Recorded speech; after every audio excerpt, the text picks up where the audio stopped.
सदियों पहले की बात है। एक छोटे से गांव में नंदू नाम का एक गरीब व्यक्ति रहता था। वह भगवान शिव का परम भक्त था।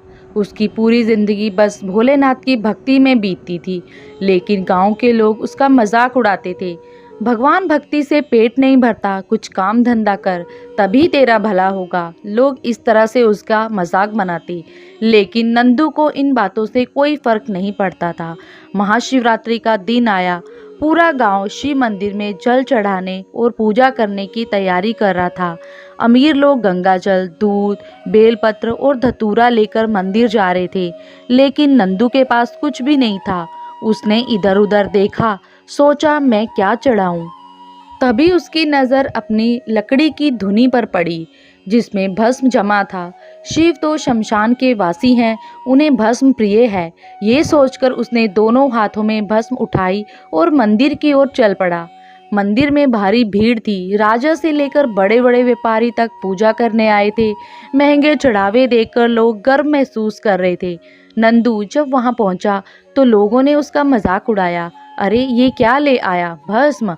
भगवान को जल, दूध और फल चढ़ाए जाते हैं, ये सब नहीं। लेकिन नंदू को किसी की परवाह नहीं थी। उसने शिवलिंग के सामने श्रद्धा से प्रणाम किया और दोनों हाथों से भस्म अर्पित कर दी।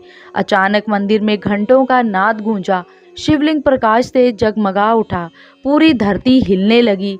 सभी लोग घबरा गए और हाथ जोड़कर खड़े हो गए। तभी एक दिव्य वाणी गूंजी, जो प्रेम और श्रद्धा से मुझे कुछ भी अर्पित करता है वह मेरे लिए अमूल्य है। ये भस्म नहीं, सच्ची भक्ति है। गांव के लोग नतमस्तक हो गए। अब उन्हें समझ आ गया कि शिव केवल जल, फूल और धन से प्रसन्न नहीं होते, बल्कि सच्चे प्रेम और समर्पण से प्रसन्न होते हैं। उस दिन से नंदू की भक्ति को गांव के लोग श्रद्धा से देखने लगे और समझ गए कि महाशिवरात्रि केवल उपवास और जल चढ़ाने का पर्व नहीं, बल्कि सच्ची भक्ति और आत्मसमर्पण का प्रतीक है। हर हर महादेव। हरे राम।